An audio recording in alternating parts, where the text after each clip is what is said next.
नमस्कार दोस्तों, आज हम हमको प्रारंभिक शिक्षा पाठ के अंतर्गत 20 महत्वपूर्ण प्रश्न बताने जा रहे हैं जो कि बहुत महत्वपूर्ण है। ये डीएलएड में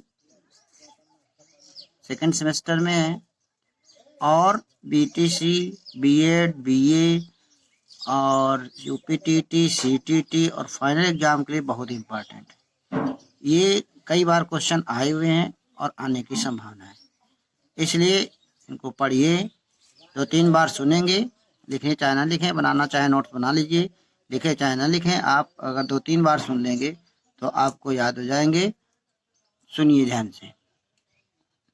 मध्याह्न भोजन योजना, ये मिड डे मील जिसे कहते हैं, कब लागू की गई थी? तो मिड डे मील योजना 15 अगस्त 1995 को लागू किया गया था। दूसरा क्वेश्चन है, राष्ट्रीय साक्षरता मिशन की स्थापना कब की गई थी? तो राष्ट्रीय साक्षरता मिशन की स्थापना 5 मई 1988 को की गई थी। तीसरा क्वेश्चन है, प्राथमिक शिक्षा के विकास के लिए योजनाएं तैयार करना किसका कार्य है? तो प्राथमिक शिक्षा के लिए योजनाएं तैयार करना अखिल भारतीय प्राथमिक शिक्षा परिषद का कार्य है। ये राष्ट्रीय योजनाएं सब तैयार करती है। नेक्स्ट क्वेश्चन है, भारतीय शिक्षा के प्रशासन एवं संचालन के लिए भारत सरकार ने किस मंत्रालय की स्थापना की थी? तो भारत सरकार ने पहले जो था शिक्षा मंत्रालय हुआ करता था, लेकिन अब शिक्षा मंत्रालय को न हटाकर ह्यूमन रिसोर्स डेवलपमेंट, मानव संसाधन विकास मंत्रालय कर दिया गया है। इसी के अंतर्गत शिक्षा आती है, शिक्षा मंत्रालय आता है और इसके इस समय कौन है? प्रकाश जावड़ेकर। नेक्स्ट है, सर्व शिक्षा अभियान योजना कब प्रारंभ हुई? तो सर्व शिक्षा अभियान जनवरी 2001 में प्रारंभ हुई थी। नेक्स्ट है, सर्व शिक्षा अभियान का प्रमुख उद्देश्य क्या था? तो सर्व शिक्षा अभियान का प्रमुख उद्देश्य था कि 2010 तक 6 से 14 वर्ष के वर्ग वाले बच्चों की उपयोगिता एवं प्रासंगिक शिक्षा उपलब्ध करना और 100% नामांकन कराने के लिए सर्व शिक्षा अभियान किया गया था। गोखले ने, अगला क्वेश्चन, गोखले ने प्राथमिक शिक्षा को निःशुल्क बनाने का विधेयक केंद्रीय सभा के समक्ष कब प्रस्तुत किया था? ये 16 मार्च 1911 को प्रस्तुत किया गया था। नेक्स्ट है, सर्व शिक्षा अभियान की वर्तमान योजना के अधीन कौन सी योजना चलाई जा रही है?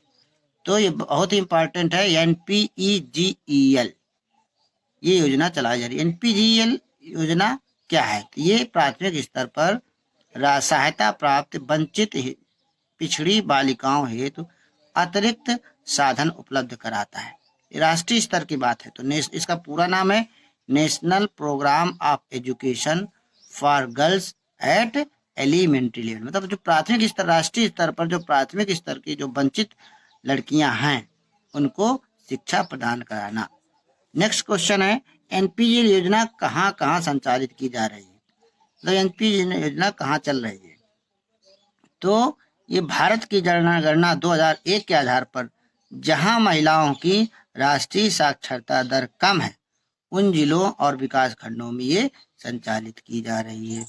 नेक्स्ट क्वेश्चन है, संपूर्ण साक्षरता अभियान शुरुआत कब हुई? तो 5 मार्च 1988 को। इसका उद्देश्य क्या था कि सन 2007 तक साक्षरता दर 75% न्यूनतम प्राप्त करना, 75% जनसंख्या 2007 तक प्राप्त कर लें। मिशन में 1995 तक 8 करोड़ निरक्षर पौड़ों को साक्षर बनाना था।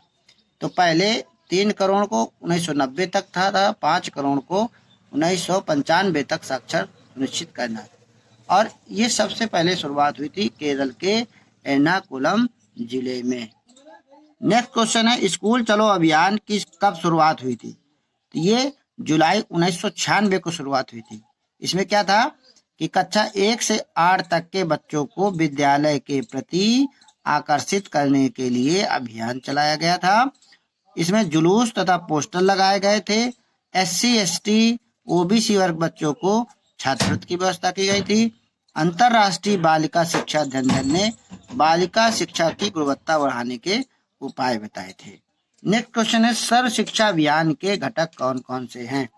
तो सर्व शिक्षा अभियान के घटक, पहला तो है शिक्षा गारंटी योजना, शिक्षा गारंटी योजना जो इसमें 1 अप्रैल 2001 को जुड़ी थी।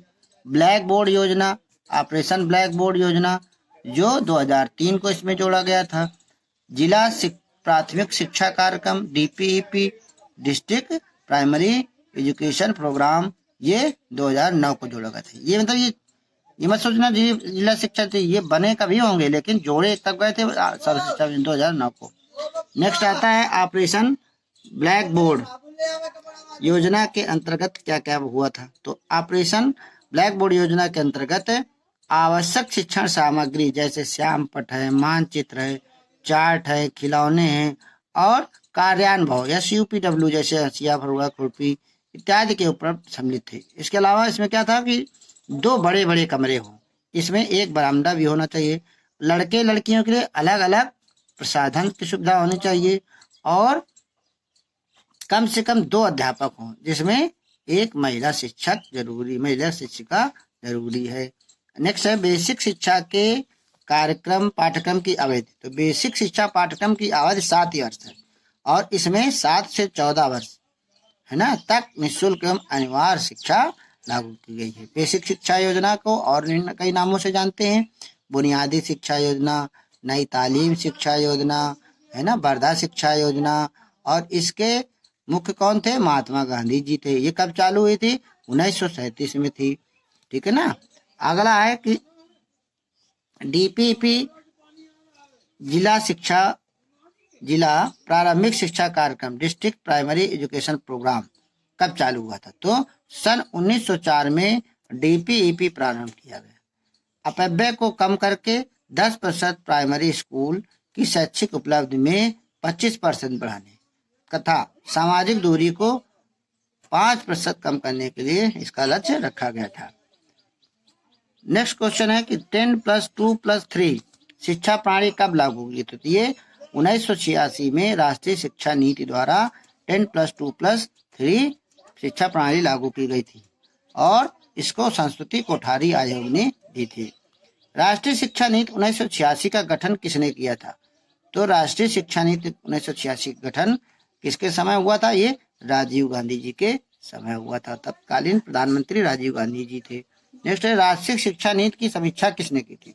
राष्ट्रीय शिक्षा नीति 1986 की समीक्षा सबसे पहले आचार्य राममूर्ति ने की थी 1990 में, इसलिए इसका नाम था राममूर्ति समिति 1990।